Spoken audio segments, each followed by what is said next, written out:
হাইয়া আলাস সালাহ, হাইয়া আলাল ফালাহ। আসো, সফলতার দিকে আসো, কামিয়াবির দিকে আসো। আমরা মুয়াজ্জিনের ডাকে সাড়া দিই না।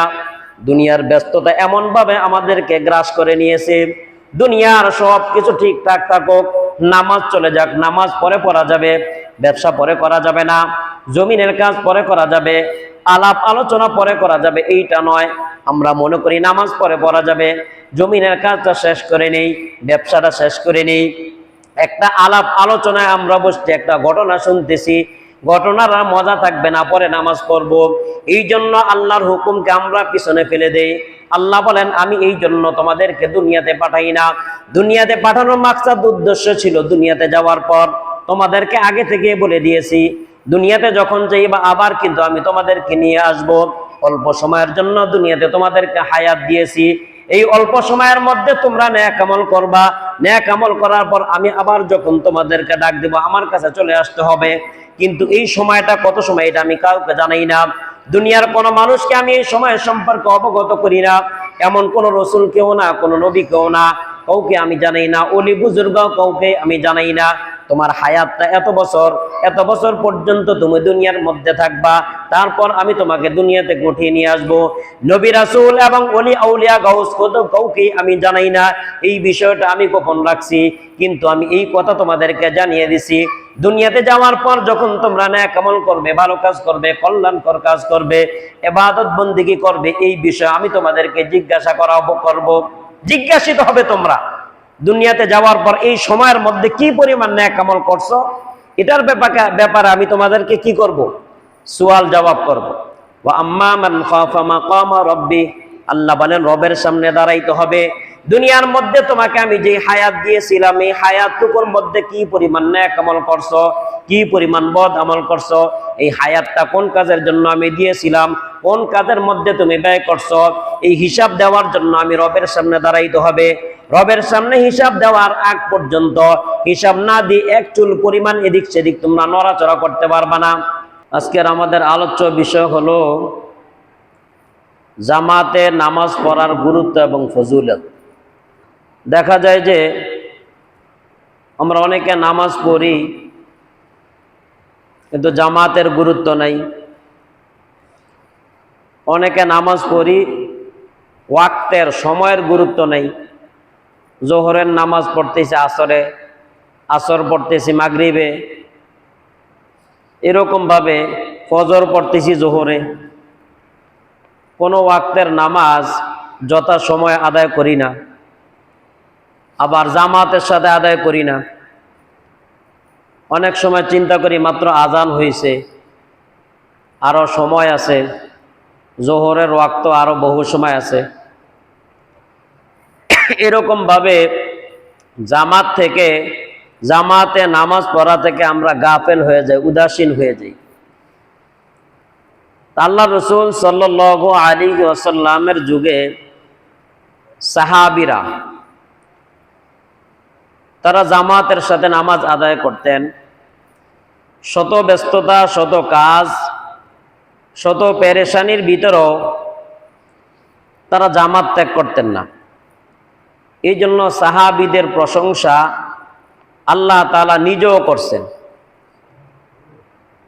আল্লাহ রসুল নিজে বলছেন যে আসহাবিকান নুজুম,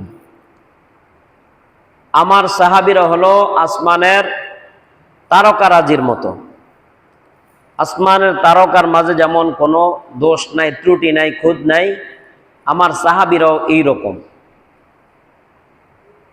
সেজন্য এই জামাতে নামাজ পড়া নিয়ে উলামায়ে কেরামের মাঝে মত পার্থক্য আছে। কেউ বলছেন ওয়াজিব, কেউ বলছেন সুন্নতে মুআক্কাদা।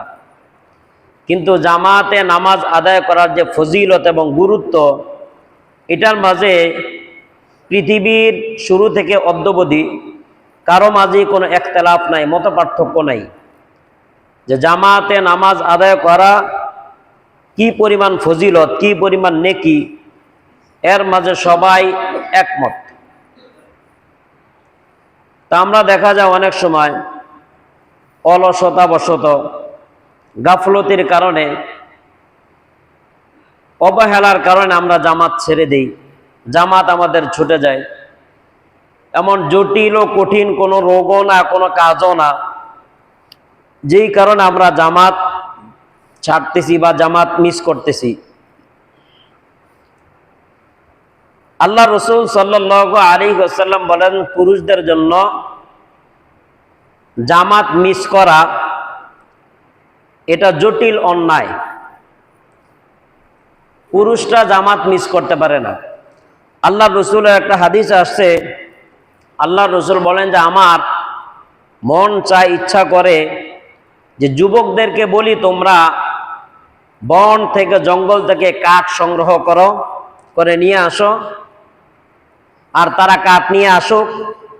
আর যেই সকল পুরুষরা জামাতে অর্থাৎ মসজিদে জামাতে নামাজ পড়তে আসে না, তাদের ঘর বাড়ি আগুন দিয়ে পুড়িয়ে দিই। এটা কার কথা? আল্লাহ রসুলের কথা। কিন্তু আমি দেই না, আমি এই কাজটা করি না। এটা কেন? এটা করি না এই জন্য যে ঘরের মধ্যে তারা যেই ঘরে অবস্থান করছে, ঘরের মধ্যে নারী এবং শিশু আছে। কারা আছে? নারী এবং শিশুরা আছে, এই জন্য আমি করি না। নতুবা আমি তাদের ঘর গোলা আগুন দিয়ে পুড়িয়ে দিতাম, জ্বালিয়ে দিতাম। এই জন্য নামাজের, জামাতের গুরুত্ব অনেক বেশি। সালাফদের জীবন, সাহাবীদের জীবন, তারা নামাজ কিভাবে আদায় করতেন, রিওয়ায়াতে পাওয়া যায় সালাফরা যখন কারো তাকবীরে উলা বলা হয়, ইমাম সাহেব তাকবীর বাদে কেরাত পড়ার আগে অর্থাৎ সানা পড়ে, যেই সময় 20 সেকেন্ড, 25 সেকেন্ড, 30 সেকেন্ড একটু চুপ থাকে, নীরবে সানা, তাউজ এবং তাসমিয়া, আউযুবিল্লাহ বিসমিল্লাহ পড়ে, এই সময়ের মধ্যে তাকবীর বাদা, এটাকে বলা হয় তাকবীরে উলা। তো এই সময়ে তাকবীরে উলা যদি তাদের ছুটে যাইত, তো তারা কি করতেন? তারা 3 দিন শোক পালন করতেন। কয়দিন? 3 দিন শোক পালন করতেন তাকবীরে উলা ছুটে গেলে। আমরা তো শোক পালন করি 2 দিন, 3 দিন শোক পালন করি যদি আমাদের আত্মীয় স্বজন কেউ মারা যায়, বাবা মা মারা যায়, সন্তান মারা যায়, পরিবারের কোনো সদস্য যদি ইন্তেকাল করে, দুনিয়া থেকে চলে যায়, তখন আমরা কি করি? শোক পালন করি। আর সালাফগণ, সাহাবীরা কোন নামাজের যদি তাকবীরে উলা ছুটে যেত 3 দিন শোক পালন করতেন। 1 নাম্বার। নাম্বার 2, যদি কোন সালাফের জামাত ছুটে যেত, কোনো ব্যস্ততা, কোনো কারণে জামাত পায় নাই, বাসা থেকে এসে দেখে জামাত হয়ে গেছে, যদি এই রকম হইতো 1 সপ্তাহ তারা শোক পালন করতে। বলেন সুবহানাল্লাহ। কয়দিন? 1 সপ্তাহ শোক পালন করত। এবং তওবা ইস্তেগফার তো আছেই। নিজের এই গাফলতি, এই ত্রুটির কারণে দোয়া, কান্নাকাটি করত, শোক পালন করত। শোক পালন করা কি জিনিস? যখনই এটার কথা মনে হয় তখনই পরিতাপ শুরু হয়ে যায়, কান্না চলে আসে। কারো আত্মীয় স্বজন যদি মারা যায়, যখন হঠাৎ করে তার কোনো স্মৃতি চোখের সামনে ভেসে আসে, তার কোনো কর্ম, তার কোনো কাজ, তার কোনো কথা, তার কোনো চলন বলন, এটা সামনে যখন চলে আসে, তখন কি হয়? চোখের কোণায় পানি চলে আসে। আর একেবারেই নিকট আত্মীয় যারা, অজরে কাঁদতে থাকে যে আমার সন্তান, আমার বিবি, আমার বাবা মা, আমার ভাই, আমার বোন, আমার দাদা, আমার দাদি, আমার শ্বশুর, আমার শাশুড়ি, তার এই স্মৃতিগুলা বারবার আমাকে কাঁদায়, আমাকে পীড়া দেয়, আমি বলতে পারি না। হয় না এরকম? এটাকে বলা হয় শোক পালন করা। তো সালাফরা যখন কোনো নামাজের জামাত ছুটে যাইত, 1 সপ্তাহ পর্যন্ত এই ওয়াক্তের জন্য রোনাজারি, কান্নাকাটি করতে থাকতেন। হযরত হাতেম বলখি রহমতুল্লাহ আলাইহি একজন বুজুর্গ, এই বুজুর্গ ব্যক্তি একবার বাড়ি থেকে মসজিদে আসলেন। মসজিদে আইসা দেখে যে জামাত হয়ে গেছে। আমরাও আসি, এরকম দেখি না জামাত হয়ে গেছে? দোকান থেকে আসতে আসতে বা বাড়ি থেকে আইসা দেখি যে জামাত হয়ে গেছে। তাই আইসা দেখে জামাত হয়ে গেছে, আর অজোরে কাঁদতেছেন, অজোরে কাঁদতেছেন। তার কান্না দেখে দুইজন লোক এসে তাকে সান্ত্বনা দিল যে আল্লাহ এটার জন্য তোমাকে উত্তম জাযা দিবে। তুমি যেহেতু বাড়ি থেকেই প্রস্তুতি নিয়ে আসছো যে জামাতের সাথে নামাজ পড়বা, কিন্তু আয়েশা দেখো জামাত হয়ে গেছে, আল্লাহ তাআলা এটার জাযা উত্তম বিনিময় তোমাকে দিবে। সে কাঁদতেছে। তো তারা দুইজন যখন সান্ত্বনা দিতেছে, সান্ত্বনার পর তার কান্নার আওয়াজটা, কান্নার পরিমাণটা আরো বেড়ে গেছে। তিনি এবার চিৎকার করে কাঁদতেছেন আর বলতেছেন যে আজকে যদি আমার সন্তান, আমার ছেলে অথবা মেয়ে মারা যাইত, পুরা বলখের অর্ধেকের বেশি লোক এসে আমাকে সান্ত্বনা দিত। কি দিত? আমাকে সান্ত্বনা দিত,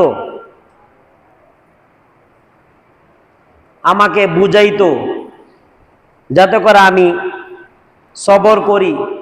সবাই এসে সমবেদনা জানাইতো যে এটাই পৃথিবীর রেওয়াজ, এটাই নিয়ম, এটাই রীতি, এটাই নীতি। দুনিয়া থেকে মানুষ আগে আসবে, পরে যাবে, পরে আসবে, আগে যাবে, এটাই নিয়ম। কিন্তু আফসোসের বিষয় হলো যে আমার নামাজের জামাত ছুটে গেছে, পুরা বল্ক থেকে মাত্র দুইজন লোক আমাকে সান্ত্বনা দিল। তাহলে আমার নামাজ থেকে কি আমার সন্তানের মর্যাদা অনেক বেশি, মূল্য বেশি? এই কথা বলে তিনি আরো কাঁদতে লাগলেন। তো তাদের নামাজের জামাতের গুরুত্ব কি পরিমাণ ছিল, আর আমাদের জামাতের গুরুত্ব কেমন? আমাদের যদি জামাত কেন, তাকবীর উলা কেন, জামাত কেন, যদি নামাজও ছুটে যায়, নামাজ কাজাও যদি হয়ে যায়, আমাদের কি নাই? মাথা ব্যথা নাই, টেনশন নাই। আজকে গেছে, আজকে পড়তে পারি না, আগামী দিন পড়বো। আজকে জোহরের নামাজটা পড়তে পারলাম না, জুমাটা পড়তে পারলাম না, গাড়িতে ছিলাম, ব্যস্ত ছিলাম, ব্যবসার খুব কেনা বেচা, ঈদের সময় ঈদ ভাঙ্গা বাজার, খুব ভিড়ভাট্টা ছিল, এজন্য নামাজে যাইতে পারি না, পরের জুমা পড়বো। অর্থাৎ জোহর নামাজ পড়তে পারি না, আসরের সময় পড়ে নেব। আসর পড়তে পারি না, মাগরিব, অর্থাৎ মাগরিব পড়তে পারি না এশায়, অর্থাৎ রাত্রে যখন বাসায় যাব একেবারে উজু করে তখন 4 ওয়াক্ত একবারে পড়ে নেব। কারো কারো নিয়ত এরকম, আর কারো হলো যে এশারা শুধু পড়ে নেই, বাকি আস্তে আস্তে ধীরে ধীরে পড়বো, এরকম না আমাদের? আর তার চিন্তা কেমন, তাদের চিন্তাধারা কেমন ছিল যে নামাজ শুধু যদি জামাত ছুটা যায়, 1 সপ্তাহ শুধু শোক পালন করছে। তো তাদের ঈমান, তাদের আমল, তাদের আখলাক, তাদের পরকাল, আর আমাদের ঈমান, আমাদের আখলাক, আমাদের পরকাল আকাশ পাতাল ফারাক। কিসের সাথে? আসমান জমিন ফারাক। তাদের ঈমান কতটা মজবুত ছিল, তারপরেও যদি কোনো আমলের ত্রুটি তাদের হয়ে যেত, অজরে কাঁপত।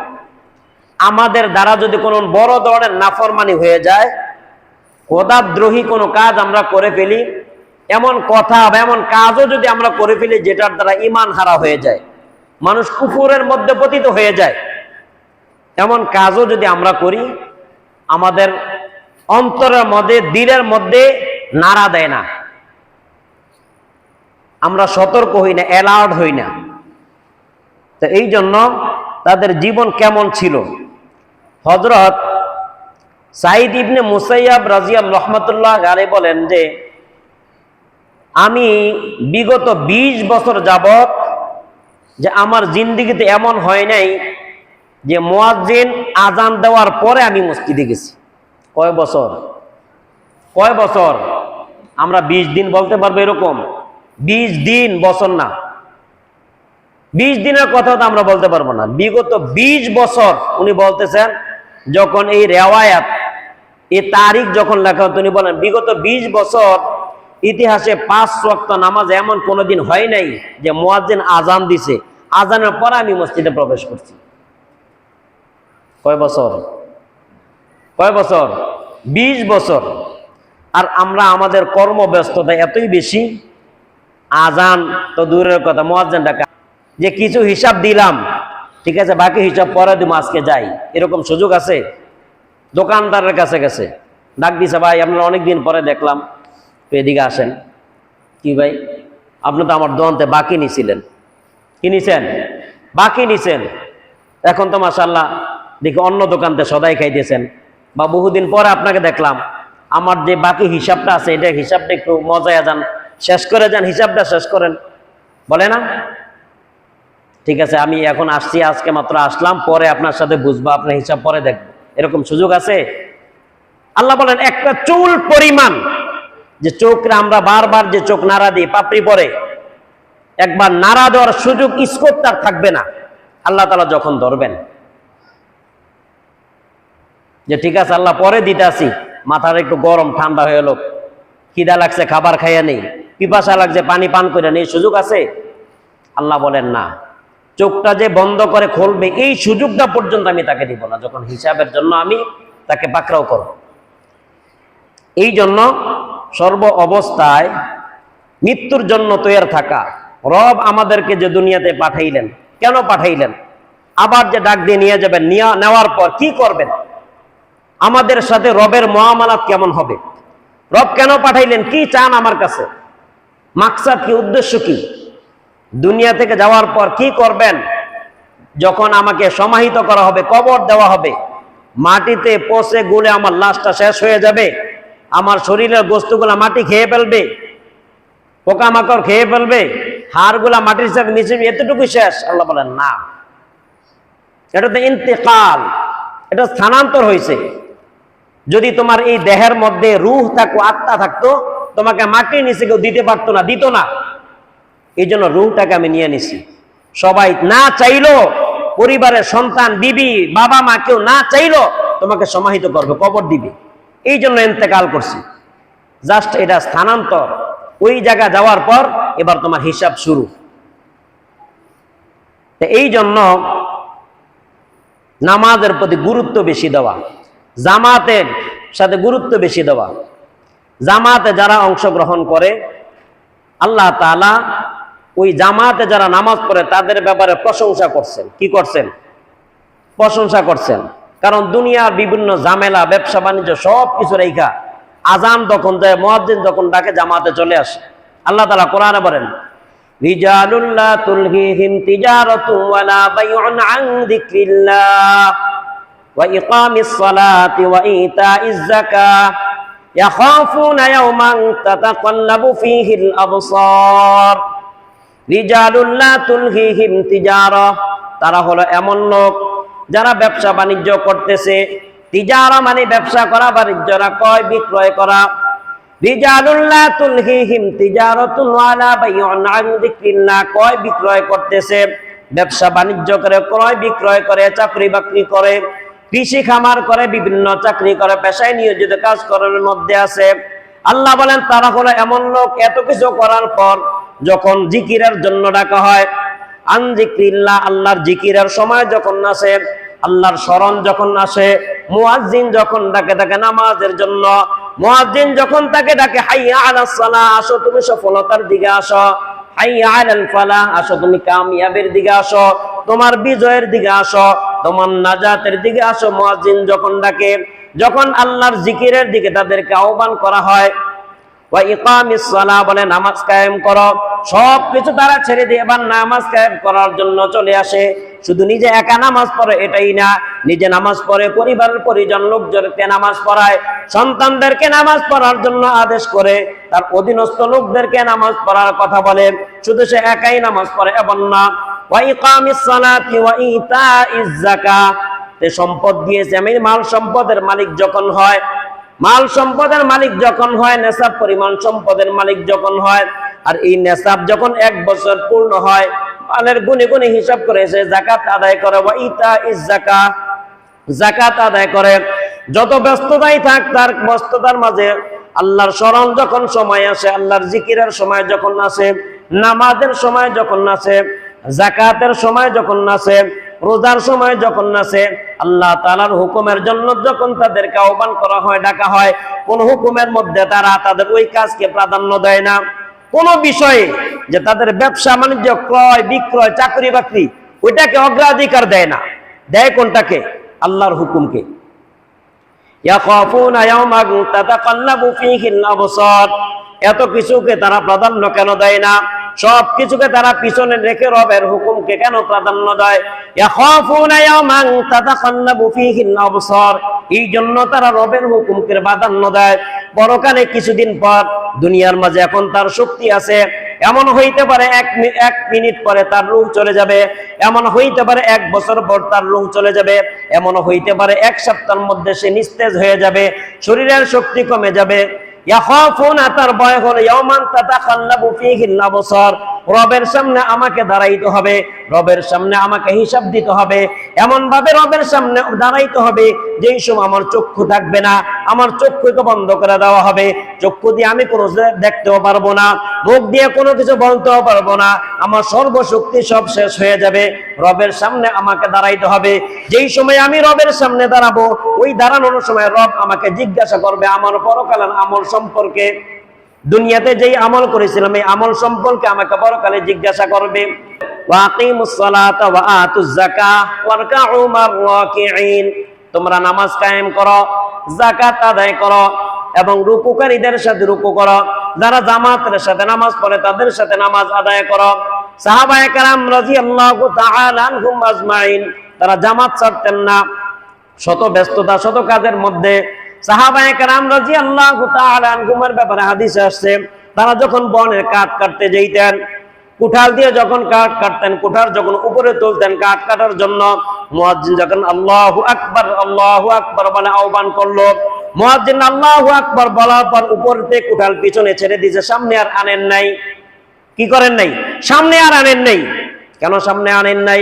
মুফাসসিরিনে কেরাম বলেন, যদি এই কুঠার উপর থেকে যদি সামনে আনতো, তাহলে আল্লাহ যে সবচাইতে বড়, মুয়াজ্জিন যে ডাকলো আল্লাহু আকবার, আল্লাহ সবচাইতে বড়, আল্লাহ সবচাইতে বড়, মুয়াজ্জিন যে সাক্ষ্য দিল, আমি মুয়াজ্জিনকে বৃদ্ধাঙ্গুলি দেখাইলাম, মুয়াজ্জিনের সাক্ষ্যকে আমি সবচাইতে বড় মনে করলাম না, আমি আমার কাজকে বড় মনে করলাম, এই জন্য আমি কুঠারকে সামনে আনলাম। সুতরাং আমার রবই বড়, এই জন্য কুঠারকে পিছনে ছেড়ে দিত, কুঠার পিছনে ছেড়ে দিত। কারণ মুয়াজ্জিন আযান দিছে কার জন্য? রবের ডাকে সাড়া দিতে হবে। সুতরাং রব আমাকে দুনিয়াতে পাঠাইছে তার ইবাদতের জন্য, পিছনে কুঠার ছেড়ে দিয়া নামাজে চলে আসতো। এই জন্য জামাতের সাথে নামাজ তারা মিস করতেন না। যদি জামাত মিস হয়ে যেত, কি করত? 1 সপ্তাহ শোক করত। জামাতে নামাজ পড়লে আল্লাহ তাআলা এর নেকি, এর সওয়াব 25 গুণ বাড়িয়ে দেন। কত গুণ? সুবহানাল্লাহ বলতেন না? কত গুণ? 25 গুণ। মনে করেন যে জুমার নামাজে আমরা পড়তে আসলাম, এক নামাজে 25 গুণ আল্লাহ দিবেন। এটা যদি আমরা একাকি পড়ি তো কতবার পড়া লাগবে? 25 বার। আমরা 5 বারই পড়ি না, 25 বার পড়া সম্ভব? 25 বার তো আমরা পড়বো না। আন্না আব্দুল্লাহ ইবনে উমর আন্না রাসূলুল্লাহ সাল্লাল্লাহু আলাইহি ওয়াসাল্লাম قال সালাতুল জামাতি তাফদালু সালাতিল ফাজরি বি70 ওয়া 20 দারাজাতান। হযরত আব্দুল্লাহ ইবনে উমর রাদিয়াল্লাহু তাআলা আনহু বলেন, নবী করিম সাল্লাল্লাহু আলাইহি ওয়াসাল্লাম বলেন, জামাতের সাথে নামাজ আদায় করা, কিসের সাথে? জামাতের সাথে নামাজ আদায় করা, একাকী নামাজ আদায় করার চেয়ে 25 গুণ সওয়াব বেশি। বলেন সুবহানাল্লাহ। কত গুণ? জামাতে নামাজ আদায় করা একাকী নামাজ আদায় করার চাইতে 25 গুণ সওয়াব বেশি। অন্য রিওয়ায়াতে আসছে 27 গুণ। কত গুণ? 27 গুণ।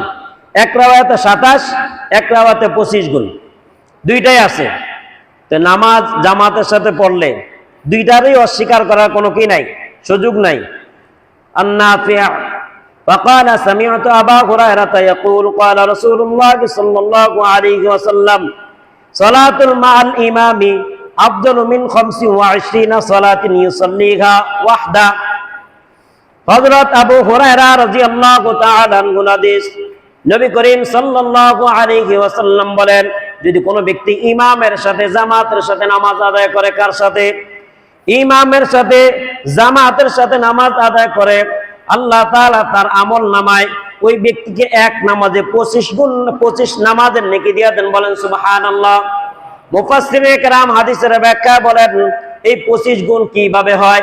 25 দ্বারা গুণ করা হয়, এমনও হইতে পারে 25,000 দ্বারা গুণ করা হয়, 25 লক্ষ দ্বারা গুণ করা হয়। বান্দা যখন তাকওয়ার সাথে নামাজ পড়ে, বান্দা যখন ইখলাসের সাথে নামাজ পড়ে, বান্দা যখন রবের ভয় নিয়ে নামাজ পড়ে, বান্দা যখন আল্লাহকে পাবে এই আশা নিয়ে নামাজ পড়ে, বান্দা যখন জাহান্নামের ভয় নিয়ে নামাজ পড়ে, তখন আল্লাহ তাআলা তার তাকওয়া অনুযায়ী শুধু 25 গুণ দেন না, 25 কোটি গুণও বৃদ্ধি করে দেন। বলেন সুবহানাল্লাহ। কত গুণ? আমার আপনার তাকওয়া অনুযায়ী আল্লাহ তাআলা এটাকে বৃদ্ধি করে দেন। কারণ আল্লাহ তাআলা দিলে কি কারো কাছে জিজ্ঞাসা করতে হবে? কইমা যাবে? তাকওয়া অনুযায়ী বাড়িয়ে দেন। কিন্তু ঘরে যদি আমরা একাকী নামাজ পড়ি, এই নামাজে এক নামাজের সওয়াব দেওয়া হয়।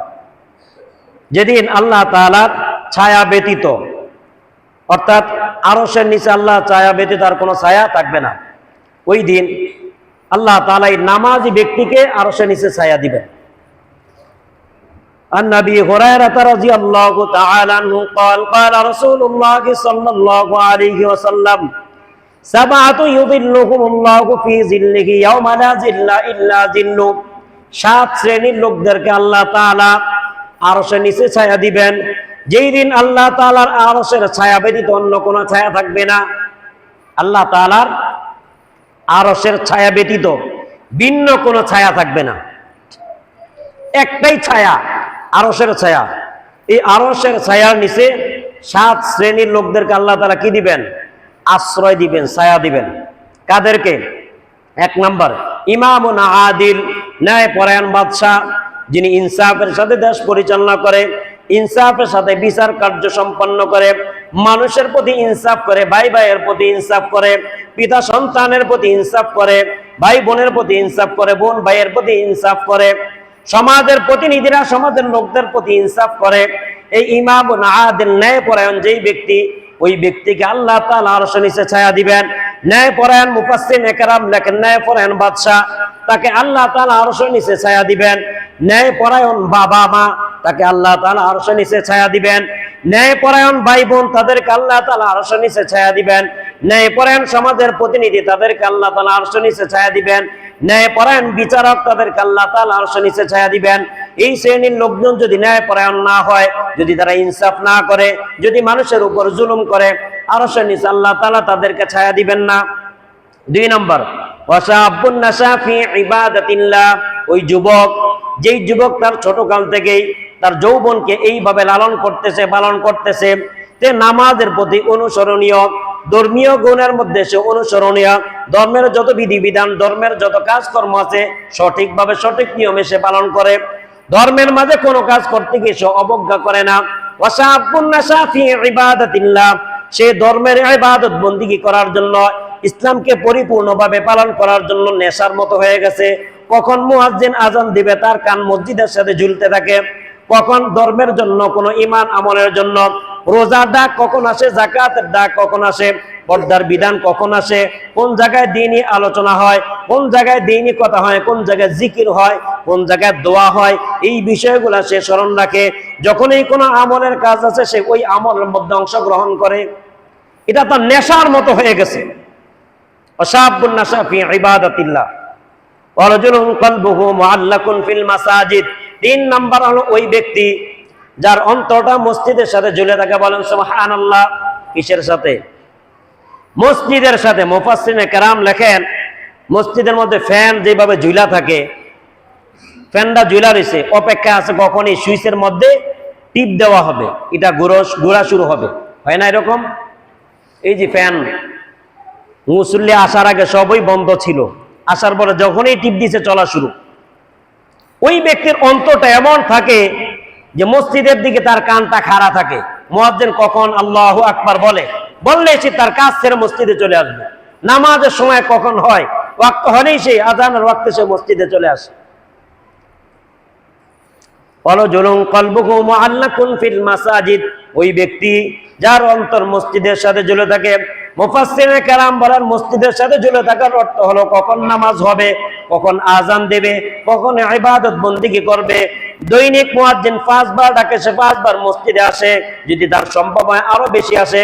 কখন মসজিদের থেকে আহ্বান করা হয়, মসজিদ থেকে কখন ডাকা হয় তখন সে চলে যায়।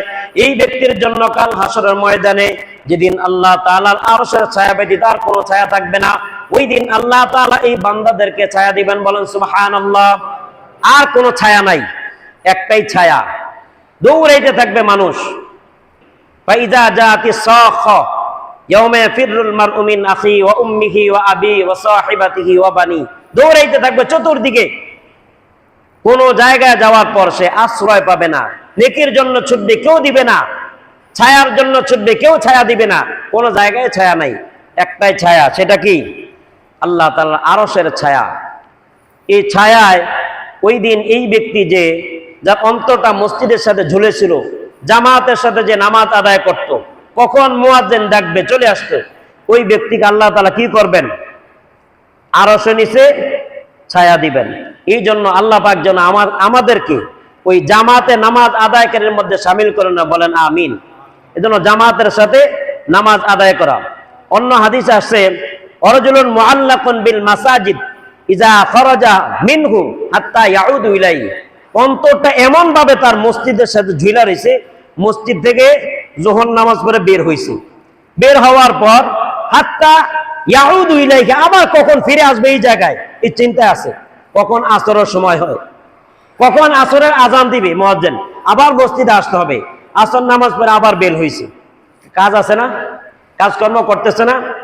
আল্লাহ কোরআন বলেন ফাইদা কুদিয়াতিস সালাতু ফান্তাশিরু ফিল আরদ ওয়াবতাগু মিন ফাদলিল্লাহ, যখন আজান হয়, যখন খোদার হুকুম আসে, যখন নামাজ পড়ো, নামাজ আদায় করার পর তোমরা মসজিদ থেকে বের হয়ে যাও। ফাইদা কুদিয়াতিস সালাত, যখন নামাজ আদায় হয়ে যায়, ফান্তাশিরু ফিল আরদ, এবার বের হয়ে যাও, জমিনের মধ্যে বিচরণ করো। ওয়াবতাগু মিন ফাদলিল্লাহ, কোন জায়গায় তোমার জন্য আমি রিজিক রাখছি, রিজিক তালাশ করো, সন্ধান করো। এমন নয় যে নামাজের পরে মসজিদে বসে থাকবা, বের হয়ে গেছ। কিন্তু এমন যেন না হয় এক নামাজ পর মসজিদ থেকে যখন বের হইলা, বের হওয়ার পর পরবর্তী নামাজের আর খোঁজ খবর নাই, তুমি রিজিকের সন্ধানের মধ্যেই ব্যস্ত, রিজিকের সন্ধানের মধ্যেই তুমি লিপ্ত, এমন যেন না হয়। হাত্তা ইয়াউদু ইলাইহি, আবার তার মনটা এমন থাকবে, আল্লাহ রাসূল বলেন তার দিলটা এমন থাকবে, তার কলবটা এমন থাকবে, মসজিদ থেকে মাত্র আসলাম, জুমার নামাজ পড়ে আসলাম, আবার মুয়াজ্জিন কোন সময় আসরের আজান দেয়, আবার আসর নামাজ গিয়ে পড়তে হবে, আসর পরে বের হইলাম, আবার মুয়াজ্জিন কোন সময় মাগরিবের আজান দেয়, মাগরিব পড়তে হবে, মাগরিব পরে বের হইলাম, আবার মুয়াজ্জিন কোন সময় এশার আজান দেয়, এশা পড়তে হবে, এশা পরে বাড়ি থেকে ঘুমাইলাম, ঘুমের ঘরে আবার আমার কান খাড়া থাকতে হবে, মুয়াজ্জিন কোন সময় ফজরের আজান দেয়। এরা হলো কি? মুমিন, তাকওয়াবান। এদের জন্য আল্লাহ তাআলার আরশের নিচে কি আছে? ছায়া আছে। হাদিস আসছে যারা জামাতের সাথে নামাজ না পড়ে কারণ ছাড়া, এরা হলো মুনাফিক। এরা কি? মুনাফিক। আর মুনাফিকের শাস্তি কাফের থেকেও বেশি। মুনাফিকের শাস্তি কি? কাফের থেকে বেশি। কোরআন আসছে ইন্নাল মুনাফিকিনা ফিদ দারকিল আসফালি মিনান নার, মুনাফিকদেরকে কোন জায়গায় শাস্তি দেওয়া হবে রাসূল আপনি জানেননি? রাসূল যারা মুনাফিকি করতেছে, যারা কাফের, তারা তো প্রকাশ্যভাবে কাফের, তারা ঈমান আনে না, ইসলামের কোনো কাজ করে না, ইসলামের হুকুম মানে না, ইসলামের নিয়ম অনুযায়ী তারা তাদের জীবন যাপন করে না। আপনারা ধর্মীয় কোনো কাজ করতে গেলে, ইসলামের কোনো কাজ করতে গেলে, এটা আপনারা জানেন সে কাফের। সে কি? কাফের।